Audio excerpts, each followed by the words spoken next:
Hello students हमने अपनी last video में यहाँ तक कंप्लीट कर लिया था। आज हम स्टार्ट करेंगे चेक पॉइंट के साथ। तो चेक पॉइंट में अब ये आपको एग्जांपल्स दिए हुए हैं। तो हमने लास्ट वीडियो में ये पढ़ा था कि फिजिकल चेंजेस कौन से हैं, केमिकल चेंजेस कौन से हैं, कौन से रिवर्सिबल होते हैं और कौन से इरिवर्सिबल होते हैं। तो उन्हीं के बेसिस पे ये सारे एग्जाम्पल्स हैं। Now you have to find their answers of your own, okay? जैसे कि मेकिंग ऑफ गोल्ड ज्वेलरी, ये भी पीछे गिवन था। Melting of ice lolly, ice से बनी हुई है ये, तो इसका क्या रहेगा, फिजिकल रहेगा, केमिकल चेंज रहेगी, रिवर्सिबल रहेगी, इरिवर्सिबल रहेगी। तो ये these are the examples and you have to try on your own. So our next topic is expansion and contraction. देखो, when we heat a material, the constituent particles of that material gain energy and start moving at higher speed। देखो, किसी भी चीज़ को हम heat करते हैं अगर, तो आपने देखा होगा, अगर पानी भी होगा तो अगर हम उसको हीट करते हैं तो उसके जो मॉलिक्यूल्स हैं, जो पार्टिकल्स प्रेजेंट है, वो सारे क्या होंगे, आपस में खुलने लग जाएंगे, उनमें एनर्जी गेन होगी और वो उड़ने लग जाएंगे, राइट। जैसे कि वो वेपर्स बनने स्टार्ट हो जाते हैं। तो वो पानी के ही तो मॉलिक्यूल्स होते हैं जो वेपर्स की फॉर्म में उड़ना स्टार्ट कर देते हैं। तो क्या है, मॉलिक्यूल्स के अंदर एनर्जी आ जाती है, तो दे gain energy and start moving, और वो हायर स्पीड में मूव करना क्या कर देते हैं, स्टार्ट कर देते हैं। Due to high energy the particles move away from each other. क्योंकि बहुत ज़्यादा एनर्जी उन्हें मिल जाती है, इसीलिए वो एक दूसरे से क्या कर देते हैं, दूर दूर होना स्टार्ट कर देते हैं। As a result the size of the material increases, और इसी की वजह से जो मटेरियल का साइज है वो क्या हो जाता है, इंक्रीज हो जाता है। This increase in size on heating of an object is called expansion. तो किसी ऑब्जेक्ट के साइज में इंक्रीज आना, उसी को बोलते हैं हम expansion. Expansion is a reversible change. जो एक्सपेंशन है वो रिवर्सिबल चेंज है, ऑब्वियसली, क्योंकि हम जितनी देर उसको हीट प्रोवाइड करेंगे उतनी देर ही उसके मॉलिक्यूल्स इधर उधर घूमेंगे, बट जैसे ही वो कूल होगा वो फिर से उसके मॉलिक्यूल्स क्या हो जाएंगे, एक जगह हो जाएंगे। तो ये क्या है, रिवर्सिबल चेंज है। Because on cooling the material regains its original size, क्योंकि ठंडा होने के बाद जो मटेरियल है वो वापस से अपने साइज में आ जाएगा। This decrease in size of an object when it is cooled is called contraction. So ये बिग डिफरेंस है। जब वो वापस से अपने साइज में डिक्रीज होकर आ जाता है उसे बोलते हैं हम कॉन्ट्रैक्शन। तो जब ऑब्जेक्ट के साइज में इंक्रीज आता है उसे बोलते हैं हम एक्सपेंशन, और जब ऑब्जेक्ट का साइज वापस से अपनी ओरिजिनल पोजीशन पे आ जाए, ओरिजिनल शेप में आ जाए, उसे बोलते हैं हम contraction. So both expansion and contraction are reversible and physical change. तो दोनों के दोनों क्या है, रिवर्सिबल है और फिजिकल चेंजेस हैं, ओके। अब क्वेश्चन आता है, अगर एक्सपेंशन क्या है, रिवर्सिबल है, इरिवर्सिबल है, तो what you will say, it is reversible and physical change, okay. Let us understand expansion and contraction with the help of an example, okay. Example के थ्रू समझते हैं। To fix a metal rim on the wooden cart wheel. अब आपको एक metal rim लगानी है wooden cart wheel में। The rim is heated, तो रिम को हीट किया जाता है, सो दैट मेटल एक्सपेंड, ताकि जो मेटल है वो एक्सपेंड हो जाए। The rim is then fixed on the cart wheel, और फिर उस रिम को कार्ट व्हील के अंदर फिक्स किया जाता है।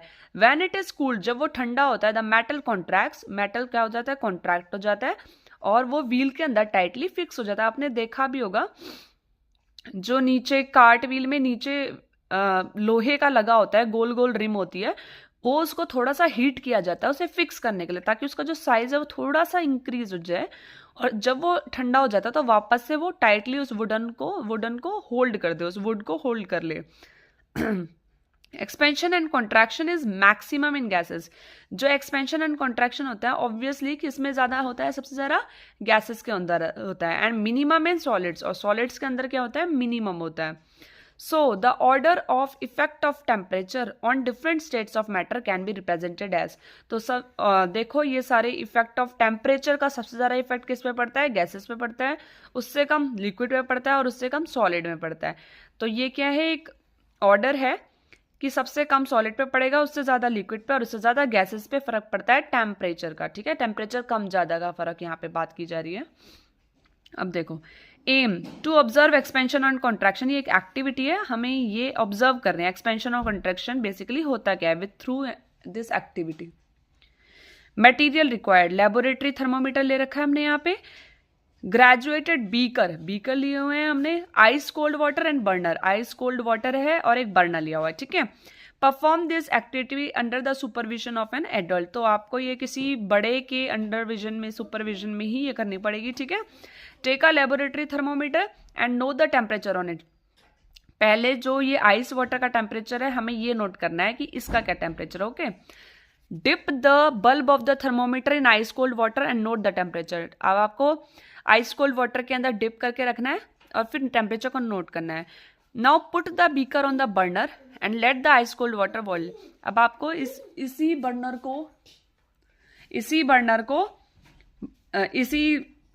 बीकर को बर्नर के ऊपर रखना है और फिर उसका टेम्परेचर नोट करना है। Dip the bulb of the thermometer in the boiling water के अंदर डालना है and note the temperature, also note the volume of the boiling water, फिर आपको क्या नोट करना है, बॉइलिंग वाटर का वॉल्यूम भी नोट करना है।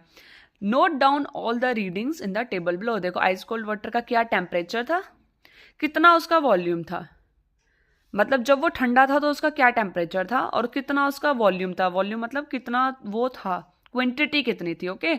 ऐसे ही बॉइलिंग वाटर तो आपको पता ही होगा टेम्परेचर 0 डिग्री पे होता है फ्रीजिंग, और बॉइलिंग वाटर 100 डिग्री पे होता है, और वॉल्यूम जो था वो लिखना है, मतलब वॉल्यूम कम हुआ कि ज़्यादा हुआ ये लिखना है यहाँ पे। The volume of water increases with increase in temperature, तो जो वाटर का वॉल्यूम है वो जब टेम्परेचर इंक्रीज होता है तो वॉल्यूम भी क्या हो जाता है, इंक्रीज हो जाता है, okay. Now this is our next activity, to observe expansion and contraction, expansion और कॉन्ट्रैक्शन देखना है। अब balloon, gas bottle, beakers, hot water and cold water, तो यहाँ पे ये दिखाया हुआ है कि एक हॉट वाटर एक कोल्ड वाटर है। अब देखो हॉट वाटर में जो बैलून है वो फूल जा रहा है, बट जो कोल्ड वाटर है उसमें श्रिंक हो रहा है। तो इसमें क्या लिखा हुआ है, ऐसा ही, keep the glass bottle in a beaker with hot boiling water, observe what happens to the balloon, now place the bottle in cold water and observe the change.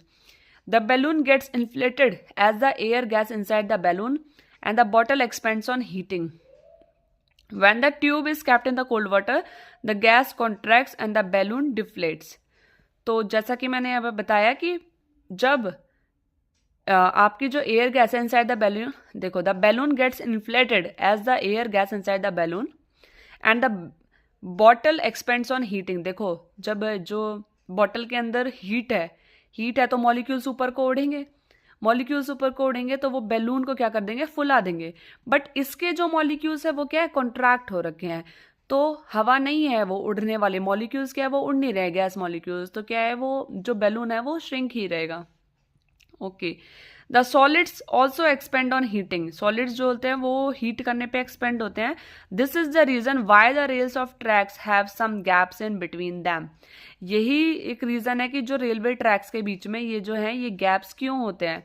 The iron bars which are used on flyovers and bridges also have little gap, जो iron bars जो flyovers में use किए जाते हैं तो वो flyovers में भी, उनमें भी गैप होता है, because these bars expand during summers, क्योंकि समर्स के टाइम पे देखो इनमें ऐसे गैप आ जाते हैं, देखो गैप है रोके ना, बट जब विंटर्स होता है तो बिल्कुल कॉन्ट्रैक्ट हो जाते हैं, तो इनमें भी क्या होती है, सॉलिड्स में एक्सपेंशन और कॉन्ट्रैक्शन होती है। These are two expansion and contraction examples are given hair.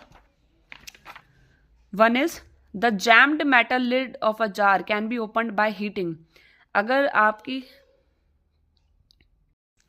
Applications of expansion and contraction, देखो the jammed metal lid of a jar can be opened by heating. When the lid of the jar or a bottle is dipped in warm water, the lid of the bottle expands slightly and can be opened easily. देखो जो ये jammed metal lid होती है, मतलब jam की बोतल होती है, उसका जो ऊपर का ढक्कन होता है वो बहुत टाइट होता है तो वो खुल नहीं पाता।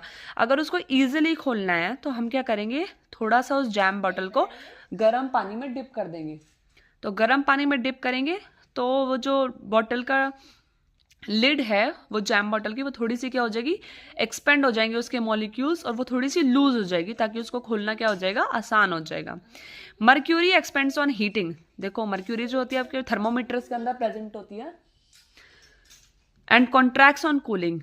अब देखो due to this property it is used in clinical thermometer for measuring the body temperature. जैसे ही हमारा बॉडी टेम्परेचर, अगर हमें फीवर है तो वो बॉडी टेम्परेचर हमारा ज़्यादा होगा तो उससे क्या मिलेगी, मर्क्यूरी को हीट मिलेगी, हीट मिलेगी तो वो क्या हो जाती है, राइज हो जाती है, बढ़ जाती है।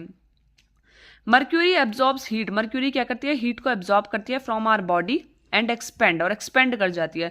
The level of mercury then rises, तो लेवल ऑफ मर्क्यूरी क्या हो जाए, मर्क्यूरी का लेवल बढ़ जाता है in the glass tube, thereby indicated body temperature. इसी तरीके से वो हमारा बॉडी का क्या दिखाता है, टेम्परेचर दिखाता है, जितना हमारी बॉडी का टेम्परेचर उस टाइम हो रखा होता है। और जैसे ही आप हटाएंगे उसको, वापस से मर्क्यूरी अपनी ओरिजिनल पोजिशन पे आ जाती है। Okay, electric wires are not tightly hung on the electric poles as these wires are exposed to hot and cold weather conditions.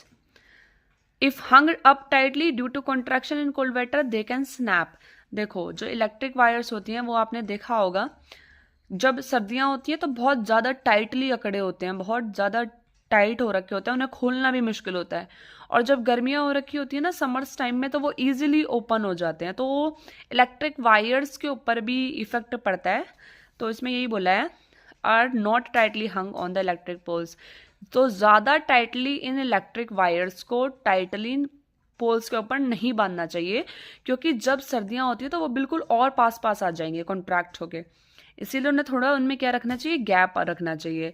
तो as these wires are expose to hot and cold weather conditions, if hung up tightly, अगर tightly रखोगे due to contraction in cold weather, तो जैसे ही cold weather होगा वो contract करेंगे, आपस में सब पास पास आ जाएंगे, तो स्नैप भी हो सकते हैं, उनमें आग भी लग सकती है। ठीक है, तो ये हैं आपके कुछ एप्लीकेशंस जो एक्सपेंशन एंड कॉन्ट्रैक्शन के ऊपर बेस हैं। तो इसी के साथ हमारा ये चैप्टर ख़त्म होता है।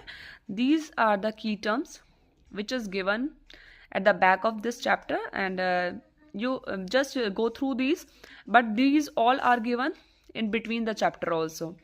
So thank you, and please like and subscribe my channel if you like my video. Thank you.